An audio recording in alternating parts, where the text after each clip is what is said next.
welcome in, and thank you so much for joining us for this highly anticipated deep dive. Yeah, it's a big one today. It really is. But before we go a single second further into today's material, I need you to do me a massive favor. Very important. Exactly. Smash that like button and subscribe to the channel right now. Do it right now. You are not going to want to miss a moment of what we are unpacking today. Your support is exactly what allows us to keep bringing you these incredibly thorough explorations. And we really appreciate it. We do. So today we have a stack of material centered around an exceptionally provocative, ultra-long and incisive new ebook. Oh, yeah.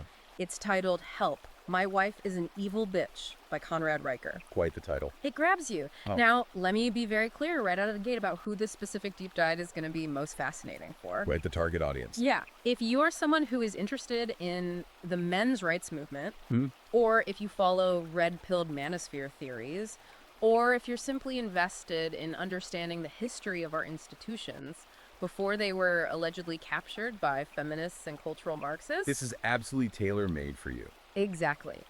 The book frames itself as a radical, unapologetic manual. It claims to expose the hidden structural architecture of modern society. And it does not hold back. Not even a little. I will tell you right now, if you want your worldview fundamentally challenged, or if you want to fully digest this massive paradigm-shifting text, you absolutely need to buy the ebook right now. Highly recommend getting the source material. Yeah, it is available on Amazon Kindle or Google Play Books, and you need to follow the author at Conrad and Riker at his Substack. Got to get it straight from the source. Right. So our mission today is to unpack the central thesis of this massive book. We're looking at understanding the history and the current state of our cultural, legal, and economic institutions through the very specific, highly controversial lens the author provides. And before we dive into the substance of those arguments, I need to provide a firm, unequivocal disclaimer to you, the listener. Very crucial rule for us, too. Absolutely crucial. The contents of this book are highly politically charged. They touch on some of the most polarizing cultural, gender, and political debates of our entire era. Yeah. So we must explicitly state that we, as your hosts, are never taking a side here. Never. We are not endorsing the controversial viewpoints of the author, nor are we condemning them. We're just the messengers. Right. Our job today is purely to act as your impartial guides. We are here to rigorously analyze, deconstruct, and report the exact arguments, the philosophical frameworks, and the logical structures presented in the original source material. Just laying it all out. We are looking at this text as a cultural artifact of modern manosphere philosophy to understand exactly how the author constructs his worldview, piece by piece. Okay, with that established, I want to jump right into the deep end, because Riker doesn't waste any time. He really doesn't. Early on, he introduces this overarching concept he calls the gynocentric matrix. Yes, foundational to the whole book. And he's not using this as a loose metaphor. He essentially argues that modern society is a meticulously constructed simulation, or like a highly optimized system. Designed for one primary, unstated purpose. Exactly. The extraction of male labor, male resources, and male dignity. Yeah. And the kicker is, he claims the system is so effective because it convinces men that their servitude is actually a virtue. That's the insidious part he focuses on. Right. To illustrate this, the book uses a really detailed anecdote in chapter 1 about a guy named Marcus. Ah, Marcus.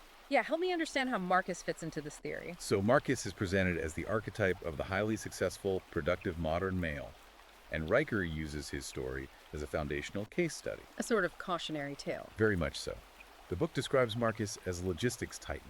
Yeah. We are talking about a man who built a generational fortune literally from the ground up, starting with the dust of a single delivery van. Blood, sweat, and tears. What? Literally. Riker paints this vivid picture of a man navigating razor-thin profit margins for 20 years. He's waking up at 4 a.m., dealing with the stress of payroll, supply chain collapses. Just the physical and mental toll of carrying an entire enterprise on his back. Exactly. And through all of this brutal labor, he provides a lifestyle for his family that the text says would make a sultan blush. Wow. We're talking the sprawling suburban estate, the private schools, the luxury vehicles. Right, he's doing exactly what society tells a man he's supposed to do. He is being the ultimate provider. Precisely. He is fulfilling the traditional male contract to the letter. But then, Riker introduces the catalyst, The wife. Marcus's wife, who the book explicitly notes never loaded a single pallet, never dealt with a logistics crisis, and never contributed to the actual creation of this wealth. Okay. She decides she is simply unhappy. She states she doesn't feel loved. Just a feeling. It's just a subjective emotional state. And according to the text, that feeling is all it takes to trigger the legal machinery of the state. She hires a lawyer, and the family court system completely dismantles Marcus's life and his empire. It's just gutted. The book describes the aftermath. Marcus ends up living in a 300-square-foot studio apartment, financially gutted by alimony and asset division. While she continues to drive his Mercedes. And burn through the wealth he sacrificed his life to build. Riker uses this story not as an example of a freak accident or a particularly bad marriage. Right, he says this is a feature, not a bug. Exactly. He argues this is the standard operating procedure of a system purposefully designed to plunder male productivity. That is an incredibly bleak picture. If you're listening to this and you've ever felt like you're doing everything right, working 50 hours a week, paying your taxes, trying to be a good partner, but you still feel like you're constantly on the losing end of the deal, this is the exact psychological friction Riker is trying to name. He's given it a vocabulary. But he doesn't just leave it as an emotional story, does he? I notice he moves straight from Marcus into what looks like a full-blown accounting audit to prove this matrix exists. He does. Riker is very systematic. He shifts from the emotional narrative into a cold, comparative financial analysis. So the numbers game. Yeah, he wants to prove mathematically what he calls the beta provider tax. Okay, walk us through that. He sets up a comparison between two hypothetical men of equal skill and earning potential. He calls them Steve the single and Gary the married. Catchy. Let's say both are software engineers making $150,000 a year. According to the text's breakdown, Steve the single retains the vast majority of his disposable income. Because he's only paying for himself. Right. He lives below his means, he invests in index funds, he buys Bitcoin, he travels, his money compounds, building a fortress of personal freedom and sovereignty. And then there's Gary. Right. Gary. Despite earning the exact same amount, Gary is subjected to this beta provider tax. Where does the money go? Riker argues that Gary's net worth is systematically eroded by 1,000 line items that serve absolutely no productive purpose.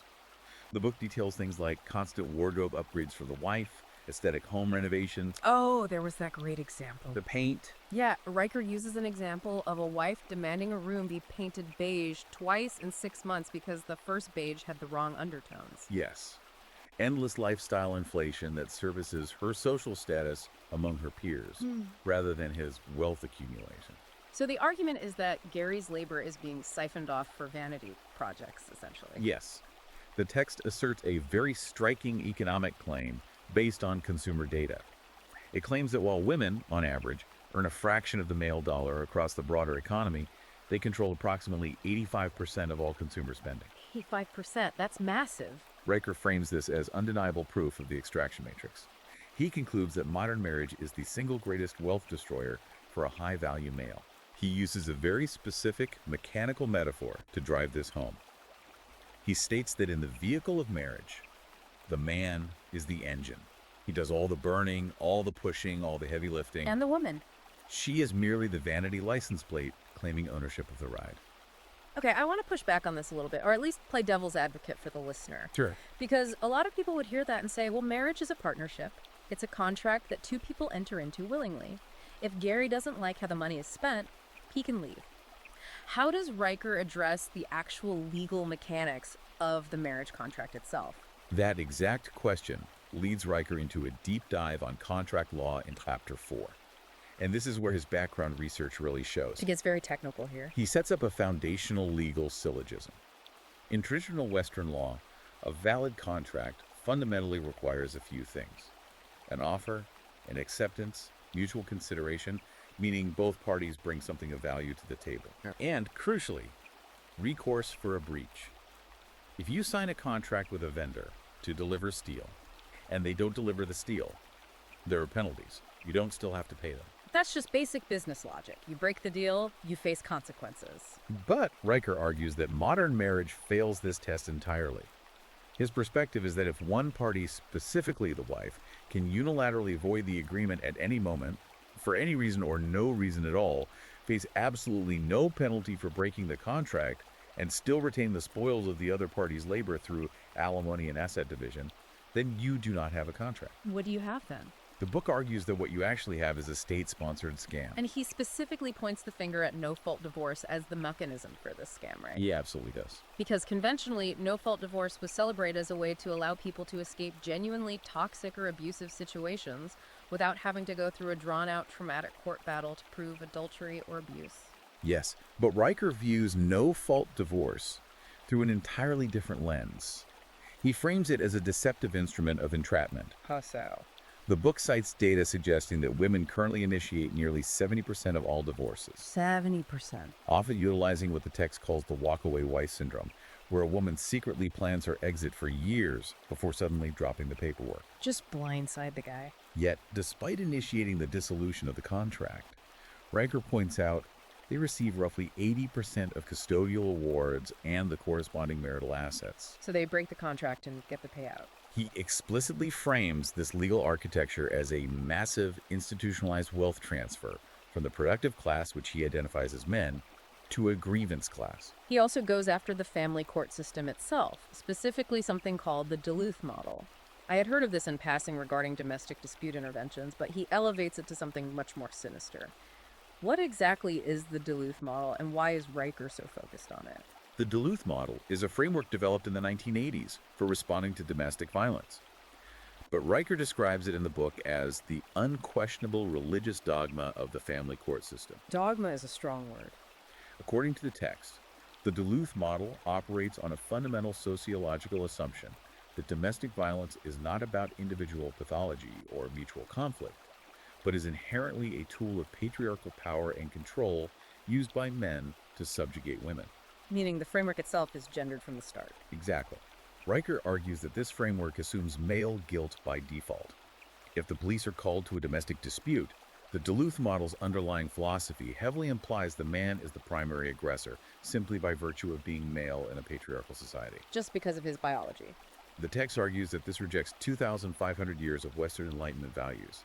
It throws objective evidence, the presumption of innocence, and due process out the window, and replaces it with the modern cultural mantra of believe all women. So feelings over facts, legally speaking. Riker views this not just as unfair, but as an epistemological disaster.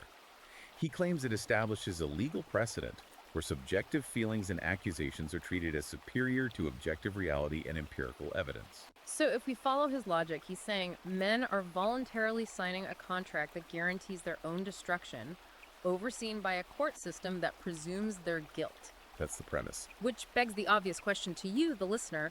Why on earth do men keep doing it? Why get married at all if the math and the law are that bad? That is the pivotal transition in the book. Riker argues that men are essentially fighting their own evolutionary programming. To explain why this dynamic exists, he shifts from legal and economic arguments directly into the biological realm. Here's where it gets really interesting. He leans heavily into evolutionary psychology, specifically referencing concepts popularized by prominent researchers like Dr. David Buss. Right, he starts talking about the biological imperative. He uses this phrase, the dichotomy of alpha fucks / beta bucks. Break that down for us, because it sounds like a very crude internet slang term, but he uses it as a core biological theory. It originated in the manosphere, but Riker attempts to ground it in evolutionary biology. The argument is that the female biological imperative honed over hundreds of thousands of years of human evolution is essentially a dual mating strategy. Two distinct goals. On one hand, she needs to secure the highest possible quality genetic material to ensure strong offspring. This is the alpha, the physically dominant, exciting, often risk-taking male. The bad boy. On the other hand, human infants take an incredibly long time to mature, meaning she simultaneously needs to secure the maximum level of resource provisioning and safety. This is the beta, the reliable, hardworking, compliant provider. And historically, those two traits rarely exist in the same guy. The risk taker who fights off predators isn't always the guy who wants to stay home and farm the crops. Exactly. So Riker posits that women have an evolutionary imperative of deceit. They are biologically wired for hypergamy, which is the instinctual drive to constantly seek a higher status mate. Constantly trading up. He also uses the term branch swinging, comparing this instinct to a monkey moving through trees. A woman will not let go of one resource provider until she has a firm, secure grasp on a better, higher status one. This brings us to one of the most controversial concepts in the book, the idea of the alpha widow. He uses this to explain why even marriages that look perfect on paper, where Gary, the software engineer, is providing a great life, still fall apart. What is an alpha widow? Riker defines an alpha widow as a woman who, in her youth and peak fertility, paired with a high-status, exciting, perhaps even dangerous alpha male. The book claims that this intense primal experience permanently calibrates her neurochemistry. Her brain is literally rewired. Her baseline for sexual attraction and romantic thrill is set to that specific high-drama frequency. Okay, so she has this wild romance in her 20s, but then she hits 30, realizes the bad boy isn't going to pay the mortgage, and she settles down with Gary. Right. She marries the reliable, provisioning beta male because her logical brain knows she needs financial security and a safe environment for children. Makes sense on paper. But Riker argues that because her neurochemistry was permanently altered by the alpha, she is biologically and psychologically incapable of truly pair bonding with the beta provider. Wow. She may appreciate his money, but she doesn't deeply desire him. The author argues that over time, she will harbor a deep-seated subconscious resentment toward this provider. Resentment for what? Providing. She resents him because his mere presence reminds her that she had to settle for safety over primal attraction. According to the text, this biological mismatch leads to a permanent, simmering state of antagonism in the home. The wife will constantly test, nag, and belittle the husband, punishing him for not being the alpha she actually desires. And Riker paints an incredibly vivid picture of what that antagonism actually looks like day to day.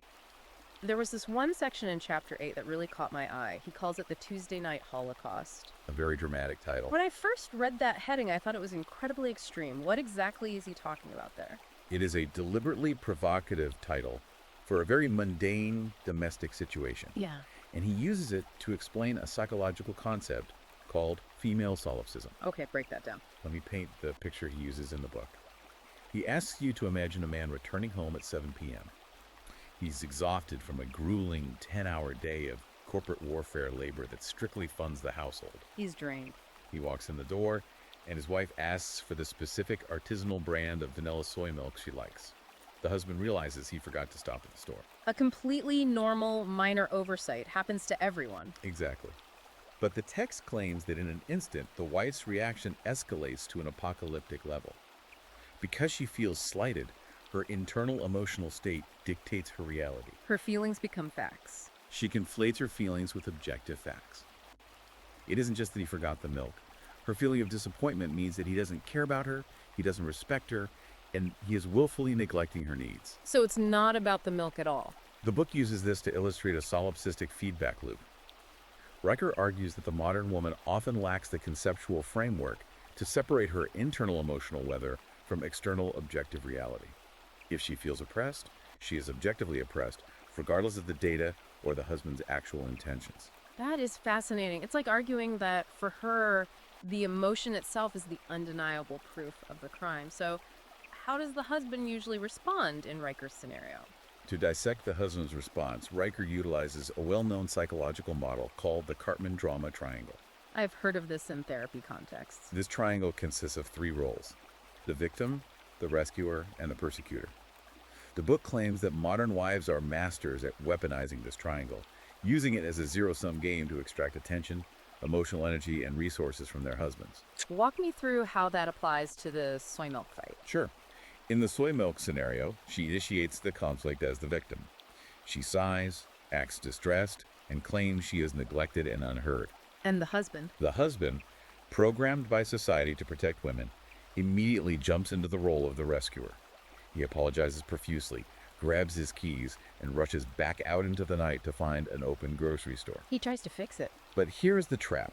Riker argues she will never let him truly rescue her. If he returns with regular soy milk instead of vanilla, she instantly pivots to the persecutor role. The flip. She berates his incompetence, claiming he can't even do one simple task right. The author argues this isn't an accident. It is a deliberate, albeit subconscious, psychological warfare protocol designed to keep the male off balance, constantly seeking approval and inducing a state of learned helplessness. And Riker doesn't just isolate this to individual marriages. He scales this dynamic up to the macro level, suggesting that all of society treats women this way. He brings up sociological concepts, specifically something he calls the empathy gap. And he cites a specific study from 1994 by Eagly and Mladinik. What is the Women Are Wonderful effect? The 1994 Eagly and Mladinik study is a cornerstone of this section. The researchers found that both men and women consistently assign more positive traits to women than to men. So everyone just naturally likes women more. Riker uses this empirical data to argue that society suffers from a massive, ingrained psychological bias, what he calls a sociopsychic firewall. Because of this empathy gap, society automatically associates women with innocence, virtue, and vulnerability, rushing to protect them and validate their feelings. Men. Conversely, society inherently views men with suspicion, assuming they are aggressive or culpable. So if a woman cries, the world stops to ask who hurt her. If a man cries, the world tells him to man up. Precisely. Riker argues this translates to systemic misandry. He points out that male pain, male homelessness, and male depression are routinely treated with contempt or ridicule by society, while female discomfort is treated as a national crisis requiring federal funding. Okay, let me make sure I'm following the architecture of this argument so far. Yeah. We've got the economic and legal extraction matrix, we've got the biological imperative of hypergamy, and we've got the psychological weaponization of solipsism and the empathy gap. Right. That's the foundation. But how did society get to this point? Has it always been this way, or did something change? Because Riker points a very direct, aggressive finger at cultural Marxism and a deliberate rhetorical war on masculinity. This is where Riker transitions from biology to political history. He traces the origin of this systemic shift directly back to the mid-20th century, specifically targeting the Frankfurt School. The academics. He cites Marxist theorists like Max Horkheimer and Theodor Adorno, and he heavily relies on Antonio Gramsci's concept of the long march through the institutions. For the listener who might not be familiar with 20th century political philosophy, give me the explain like I'm 5 on the Frankfurt School and what they supposedly did. The simplest way to understand Riker's thesis here is this. After World War I, traditional Marxists realized that the working class in Western capitalist countries were never going to rise up in a violent, bloody revolution to overthrow the bourgeoisie. Capitalism had made them too comfortable. So theorists like Gramsci proposed a new strategy. Instead of a violent overthrow of the government, Marxists needed to quietly infiltrate and conquer the cultural institutions that define society. The universities, the media, the entertainment industry, and the legal system. A cultural revolution instead of an economic one. Exactly. And the book's core claim is that these intellectuals deliberately identified the foundational pillar of Western culture, the nuclear family. They realized that a strong, self-sufficient family unit, led by a patriarchal father figure, was inherently resistant to state control. It's an independent unit. Therefore, the text claims their explicit goal was to sever the bond between husband and wife, destroy the moral and cultural authority of the male, and atomize the individual. If you destroy the family unit, women and children become totally reliant on the state as a surrogate provider, and men become demoralized, taxable drones. I have to say, he uses a highly provocative, deeply controversial term for the rhetorical engine driving this agenda. He calls it men camp. Yeah, that's a heavily loaded term. He is explicitly comparing the modern, systematic demonization of men by HR departments and media to the propaganda machines of the 1930s. How exactly does he connect those two dots? That is a massive, highly aggressive leap. It is a massive leap, and it's meant to be jarring. The perspective he offers is based on the mechanics of propaganda. He argues that just as 1930s propaganda was used to characterize a specific demographic group as an oppressive, greedy caste dominating the globe, all to justify stripping them of their assets and humanity. Modern cultural Marxism uses the exact same playbook against the modern male. He calls it the big lie strategy, right? Yes. The argument is that if you repeat the lie often enough that the patriarchy is the source of all historical evil, that men are inherently violent oppressors, that masculinity itself is toxic, the masses will eventually embrace it as undeniable truth. It just becomes accepted reality. The book claims this rhetoric is purposefully designed to rationalize the absolute social, legal, and financial dispossession of the men who actually built and maintained civilization. If men are evil oppressors, then stealing their wealth via family court or denying them jobs via diversity quotas isn't theft or discrimination, it's cosmic justice. And to fight this, Riker sets up a deep philosophical dichotomy. He talks about logos versus eros. What do those terms mean in the context of this culture war? Riker uses these classical Greek terms to represent the two opposing forces in his worldview. He defines logos as the divine masculine principle. It represents reason, objective truth, empirical data, structural order, and the ability to delay gratification. It is the force that builds bridges and writes code. He contrasts this with eros, which he frames as the feminine principle. In his definition, eros is driven by primal emotion, subjective feelings, immediate gratification, and chaotic disorder.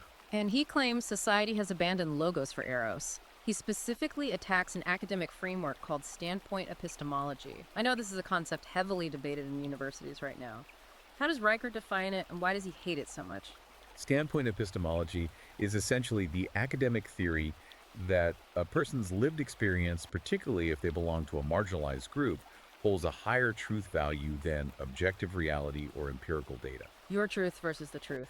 It argues that because of systemic biases, objective truth might not actually exist, and we must defer to the emotional reality of the oppressed. So if someone feels something happened a certain way, their feeling is just as valid as video evidence proving otherwise. That is precisely how Riker interprets it. He frames standpoint epistemology as an occultist inversion of logic. He argues it is a system that essentially dictates that 2 plus 2 can equal 5, so long as a woman or a minority feels sad about the result of 4. It elevates female eros above male logos, completely destroying the foundation of Western scientific inquiry. So what is his solution to this? Because he doesn't just complain about it, he offers a tactical intellectual defense for men. He calls for reclaiming the trivium. The trivium is the classical education model consisting of grammar, logic, and rhetoric.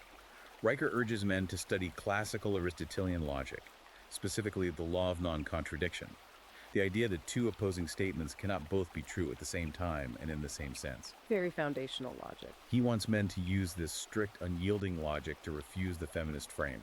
The book teaches men a tactical approach. Never engage in emotional arguments. Completely dismantle subjective complaints with cold, hard, empirical data. Give me an example of how he applies that. How does he use data to dismantle the idea of male privilege? He does it by hijacking leftist analytical tools, specifically intersectionality, and completely flipping them. Using their own weapons. Intersectionality generally argues that we should measure oppression by looking at who suffers the most systemic harm, marginalization, and death. Riker says, okay, let's play by those exact rules. He then cites data from the Bureau of Labor Statistics. He points out that men account for roughly 92% of all workplace fatalities. He calls it the glass cellar, right, as opposed to the glass ceiling. Exactly. The glass ceiling complains about a lack of female CEOs, but the glass cellar points out that men are the ones suffocating in coal mines, falling off oil rigs, and getting electrocuted, maintaining the power grid so that society can function comfortably. The dangerous jobs. Furthermore, the book points out that male suicide rates are consistently 3 to 4 times higher than female rates across the Western world. Riker constructs a devastating logical syllogism. Let's hear it. If oppression is strictly defined by systemic suffering, forced, dangerous labor, and premature death, and men disproportionately suffer all of these fates to ensure the physical survival and comfort of women, then historically and presently, men are the disposable workhorses of civilization, not the privileged oppressors. That concept of male disposability is a huge theme in the book, and it leads directly into what I found to be the most fascinating and frankly jarring sections of the text, chapter 14, where he completely rewrites, or as he would say, corrects historical narratives. He takes on all the big myths. He sarcastically refers to the mainstream historical consensus as herstory, and he uses the sinking of the Titanic as his primary piece of evidence. I always thought of the Titanic as just a tragedy of hubris, a lack of lifeboats. Yeah. How does Riker use it to prove male disposability? He looks strictly at the survival math. The survival rate for women on the Titanic was around 74%. The survival rate for men was barely 20%. Riker claims this massive disparity isn't a historical anomaly. It is the ultimate, undeniable expression of what he calls the hero's trap. Meaning society expects men to die so women can live. Yes. The women and children first protocol.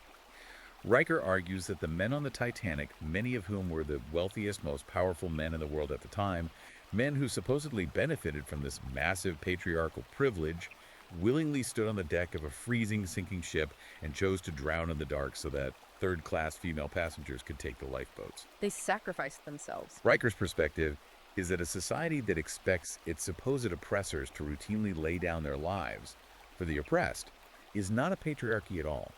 It is a covert matriarchy that treats male life as fundamentally cheap and expendable. He is absolutely relentless in auditing these historical narratives. He even goes after Rosie the Riveter. Now, Rosie the Riveter is an untouchable cultural icon, The "We Can Do It" poster is everywhere.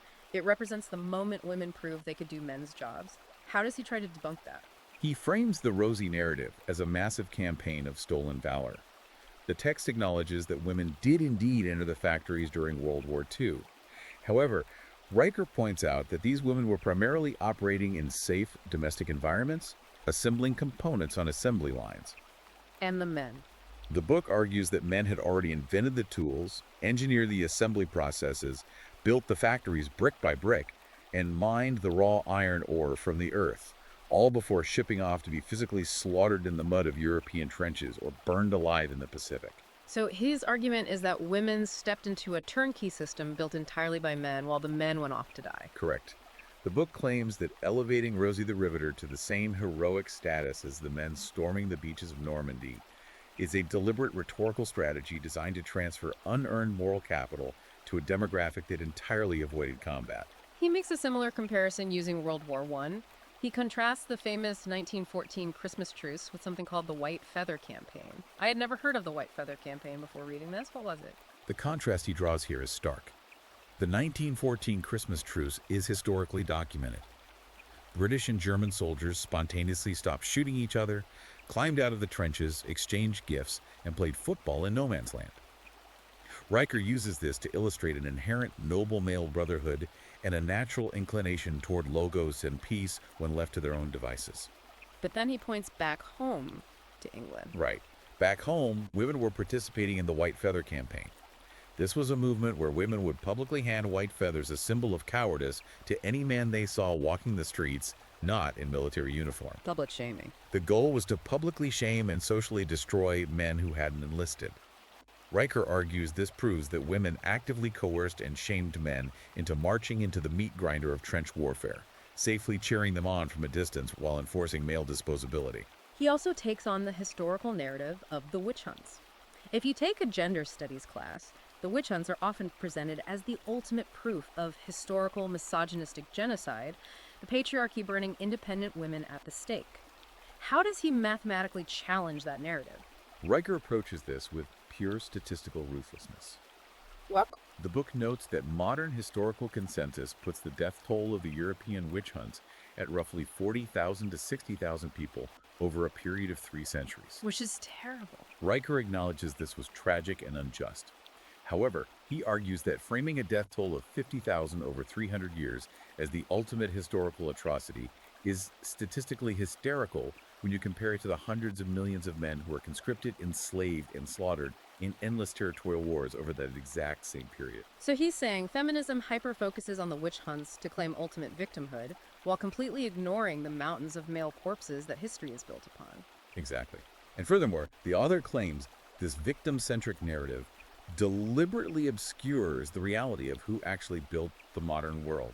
He argues that men invented and constructed virtually all of the infrastructure that allows modern feminists to complain about men on the internet, from the electrical grid and deep-sea fiber optic cables to calculus, the internal combustion engine, and the polio vaccine. He flips the script entirely. He frames history as a story of male genius and sacrifice that has been rewritten to sound like a story of female oppression. If we connect this erasure of the past to the shaping of the future, Riker argues that this systemic war on the masculine spirit doesn't just happen in history books. It is happening right now to young boys. He dedicates a huge section to what he calls the educational indoctrination complex. Yes, he argues the subjugation begins in elementary school. The book details the current boy crisis in education. According to the text, the modern public education system is an overwhelmingly female-dominated environment, both in teaching staff and administrative policy. Riker claims this environment inherently pathologizes natural male kinetic energy. Meaning, boys are naturally physical, they need to run around, play fight, establish hierarchies, and the school system treats that as a disease. Exactly. The system demands boys sit perfectly still in a desk for 8 hours a day, which is a behavioral model better suited for young girls. When boys naturally rebel against this unnatural constraint, the book claims the system punishes them. Riker draws a direct line from this female-centric environment to the massive overdiagnosis of ADHD in young boys. He uses a really chilling phrase for that. He calls it chemical lobotomization. He does. He argues that putting millions of young boys on amphetamines like Ritalin and Adderall is not a medical necessity. It is a tool of social control. The argument is that the matriarchal system purposefully drugs the warrior spirit out of the boy before he can even figure out who he is. Just numbs them out. The ultimate goal, according to Riker, is to strip boys of their aggression and independence, molding them into compliant, docile, cubicle drones who will blindly pay their taxes to fund the state. And if a boy survives elementary school and high school without being medicated into submission, Riker claims the trap snaps shut completely at the university level. He specifically points to the rise of university Title IX tribunals. Now, a lot of listeners might remember the Obama-era Dear Colleague letter that changed how colleges handle sexual assault allegations. Riker views this as an absolute destruction of civil rights. Why? Riker's analysis here focuses on the burden of proof. In a legitimate court of law, to destroy a man's life with a criminal conviction, you must prove guilt beyond a reasonable doubt. The book argues that the Dear Colleague letter effectively stripped male college students of their constitutional rights to due process by forcing universities to lower the burden of proof in sexual misconduct cases to a mere preponderance of evidence. And what does that mean in mathematical terms? It means just a 50.01% likelihood. If a campus tribunal thinks it is slightly more likely than not that an offense occurred, based on testimony alone, a young man can be expelled, his academic record ruined, and his future destroyed. Based on essentially a coin flip? Furthermore, these tribunals often denied the accused the right to cross-examine their accusers or have legal representation present. Riker frames these university hearings as modern-day Star Chamber's kangaroo courts, specifically designed to terrorize young men, remind them of their expendable status, and reinforce the overarching narrative that female accusation is synonymous with objective truth. Okay, so we've covered the cultural, historical, and legal traps, but Riker argues that the ultimate mechanism enforcing all of this is money. It always comes back to money. He introduces a macroeconomic theory he calls the transference economy, and he bases this on aggregated IRS tax data. What is the transference economy? The text relies on sweeping demographic tax data to make a foundational economic claim that men, as an aggregate demographic, are net positive tax contributors over their lifetimes. This means they pay significantly more money into the government system via income tax, corporate tax, and capital gains than they ever take out in services. They are the engine. Right. Conversely, the book claims that women, as an aggregate demographic, are net consumers of state resources. Because women generally earn less, pay less in overall taxes, live longer, and utilize the vast majority of welfare, subsidized healthcare, and state-funded social services, they extract more from the system than they put in. So Rikers is saying the government is essentially playing Robin Hood, but instead of rich to poor, it's male to female. Exactly. He argues that this creates a massive parasitic economic structure, where the state effectively acts as a surrogate husband. The welfare state, according to this view, is simply a bureaucratic mechanism for forcefully transferring wealth from productive working men to dependent women. And it's not optional. And this transfer isn't voluntary. It is enforced at the barrel of a gun through the threat of imprisonment for tax evasion or unpaid child support. But he doesn't just stop at taxes. He gets into the actual plumbing of the financial system itself. He points the finger directly at the Federal Reserve and the use of fiat currency. He brings up a term that crypto enthusiasts use a lot, the Cantillon effect. Explain the Cantillon effect to the listener and how Riker connects it to this gender war. The author brings up the Cantillon effect to explain the hidden mechanics of wealth theft. Imagine you're at a massive stadium concert, and you're the very first person in line at the merchandise stand. You get the limited edition t-shirt at the normal printed price. But as the shirts start running out, the guys at the back of the line have to buy them from scalpers for triple the price. The author argues that fiat currency money printed out of thin air by the central bank works the exact same way. So the people closest to the money printer get the benefit. Exactly. The government, the massive banks, the defense contractors, and the institutions that administer the welfare state get the newly printed money first, before prices have a chance to rise. They spend it at its maximum value. And the regular guy gets screwed. By the time that money trickles down to the average working man, the guy who is actually building houses, laying pipe, writing code inflation, has already ravaged the economy. Prices for groceries, housing, and gas have skyrocketed. So his purchasing power is destroyed. Yes. The book frames inflation not just as an accidental economic phenomenon, but as a deliberate, hidden, invisible tax. It is a mathematical system that systematically steals the stored energy, time, and labor of men to fund the ever-expanding gynocentric welfare state. But Riker argues that you cannot fight this massive economic and spiritual war if your own biology is compromised. He has a whole section on the physiology of the modern man, and it is pretty alarming. He cites a heavily referenced 2013 study by Levine et al., published in the Journal of Clinical Endocrinology and Metabolism. What did that study find, and how does Riker use it? The Levine study showed a staggering generational collapse in male testosterone levels. We're talking about a population-wide drop of more than 50% since the 1970s. A 25-year-old man today has roughly half the testosterone his grandfather had at the same age. That is terrifying. How does Riker explain it? Because the mainstream explanation is usually obesity or sedentary lifestyles. Riker acknowledges those factors, but he frames this collapse not as an environmental accident, but as a direct biological assault. He blames the pervasive use of endocrine-disrupting chemicals in plastics and water supplies, coupled with a cultural push toward highly processed, estrogenic diets that specifically suppress masculine vitality. It's chemical warfare. He points to this physiological collapse as the reason men are currently losing the culture war. He urges men to aggressively reject what he refers to as the soy boy phenotype. And how does he describe the soy boy? He describes this phenotype as physically weak, low energy, highly emotional, docile, and metabolically broken. The argument is that a man with the testosterone levels of an elderly woman simply does not possess the biological drive, the aggression, or the mental fortitude required to stand up to the matrix, assert his boundaries, or defend his resources.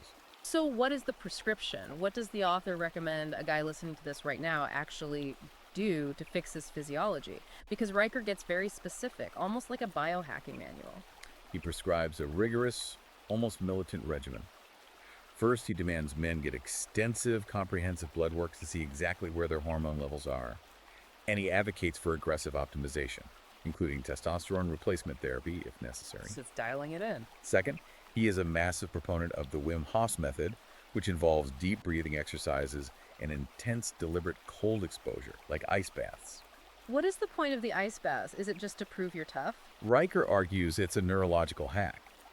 He claims cold exposure directly stimulates the vagus nerve, forcing the body to manage panic and adapt to extreme stress.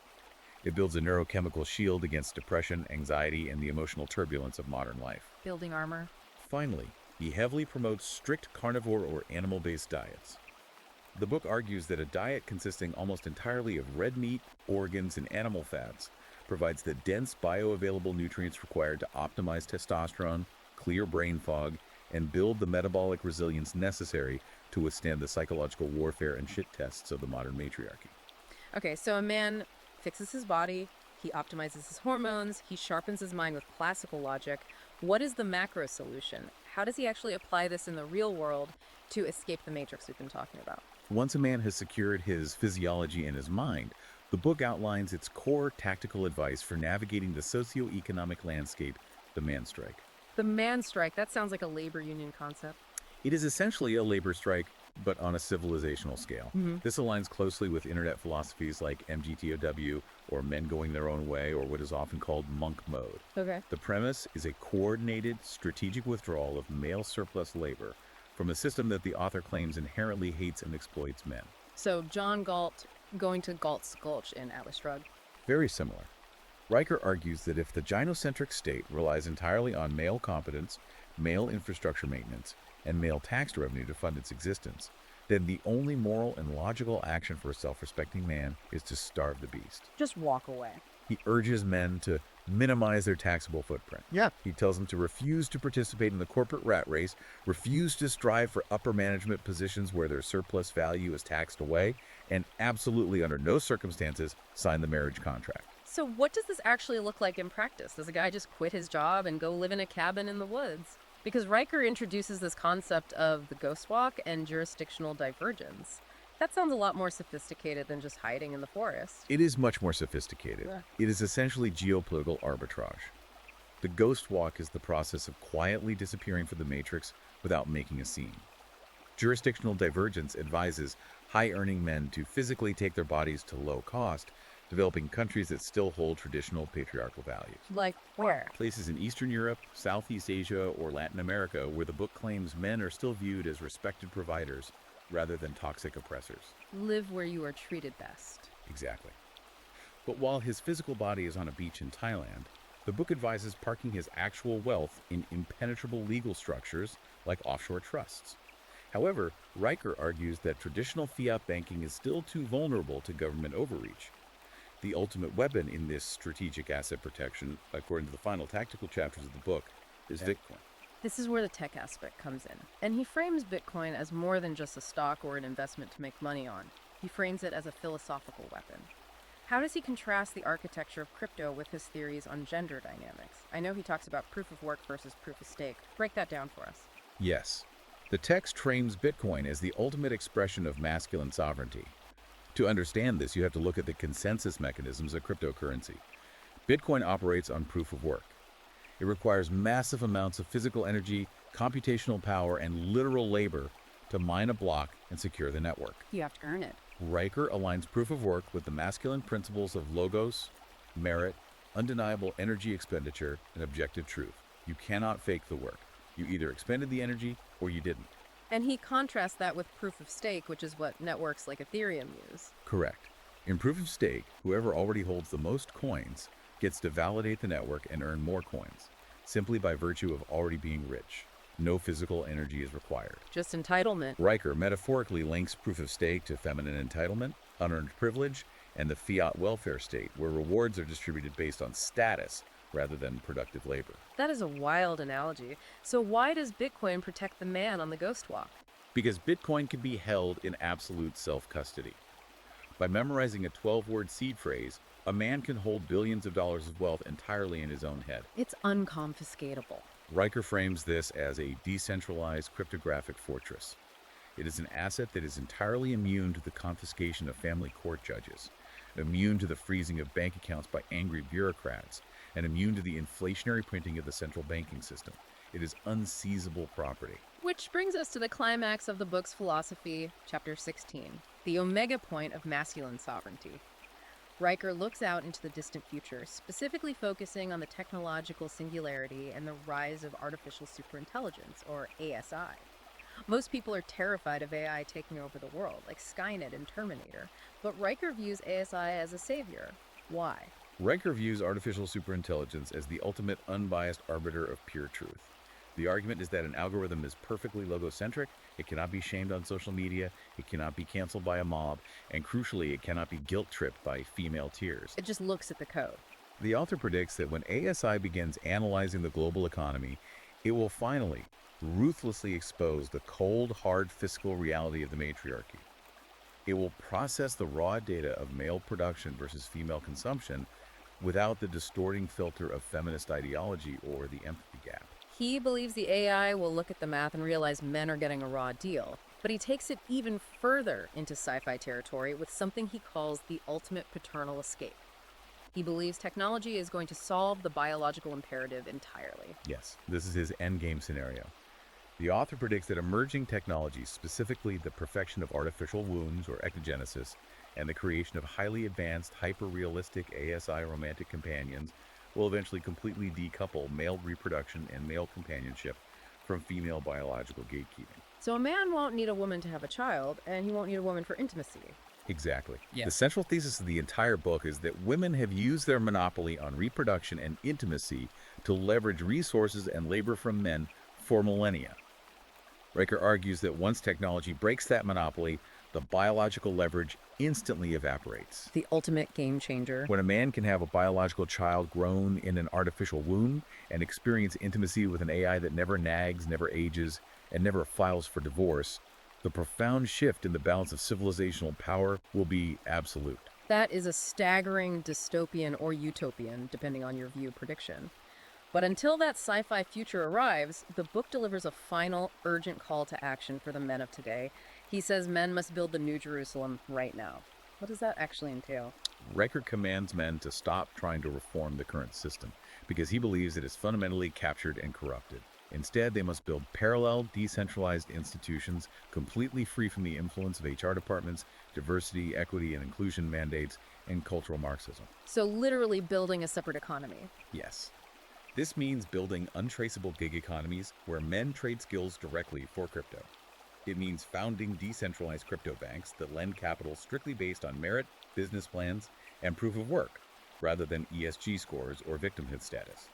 And crucially, it means creating robust, independent media networks to preserve the classical virtues of logic, strength, and Western civilization against the cultural tide of Eros. If we synthesize this incredibly dense, aggressively paradigm-shifting journey we've just been on, Riker paints a stark, uncompromising picture of reality. He describes a world where the fundamental social contract between men and women, and between men and the state, has been entirely breached. And his answer isn't to complain. It's to require men to strategically, systematically withdraw their consent, their labor, and their resources. His ultimate vision is for men to starve the beast, step away, and rebuild a logocentric civilization based entirely on merit, strength, and stoicism, leaving the current decaying system to inevitably collapse under the weight of its own unearned entitlement. It is a massive, highly structured worldview. And before we conclude this deep dive, I must deliver a final vital reminder to you, the listener, regarding our strict impartiality. We have explicitly stated throughout this episode that the arguments, the sociological syllogisms, and the historical reinterpretations unpacked today are intense, highly polarizing, and deeply controversial. We're just reporting the text. Our purpose today was strictly analytical. We aim to provide you with a clear, unfiltered, comprehensive window into the exact worldview and logical frameworks proposed by Conrad Riker. We are meticulously analyzing the text as a cultural document. We are not endorsing its conclusions, nor are we validating its historical claims. Absolutely. We are simply the guides, here to decode the source material so you can understand the arguments shaping these subcultures. With that in mind, I want to leave you with a final, lingering, provocative thought to mull over on your own, one that builds on the text's final chapters regarding the singularity and AI. Let's hear it. If the author's ultimate prediction holds true that artificial intelligence, artificial wombs, and decentralized finance will eventually completely remove all human emotion, vulnerability, and biological leverage from the equation of human survival and reproduction, what does the future of human relationships actually look like in a purely logocentric, mathematically governed world? If the friction, the compromise, and the emotional chaos of biology are removed entirely, do we evolve into superior beings of pure reason and sovereignty? Or, by eliminating the struggle of human connection, do we lose something fundamentally, irreplaceably human in the process? That is a massive existential question to ponder. And listen, if this deep dive opened your eyes, if it challenged your core beliefs, if it made you angry, or if it gave you an entirely new structural framework for understanding the arguments currently driving the modern manosphere, you absolutely must read the source material in its entirety to see exactly how the author lays out the data and the philosophy. I need you to hit that like button, subscribe to the channel so you never miss a deep dive, and immediately go check out Help. My Wife is an Evil Bitch by Conrad Riker. It is a massive read, and it is available for purchase right now on Amazon Kindle and Google Play Books. And to stay updated with the author's ongoing dispatches, essays, and theories from the front lines of this culture war, make absolutely sure you are following @Conrad N. Riker on his Substack. Thank you for taking this intense, challenging journey with us today, and we will see you on the next deep dive.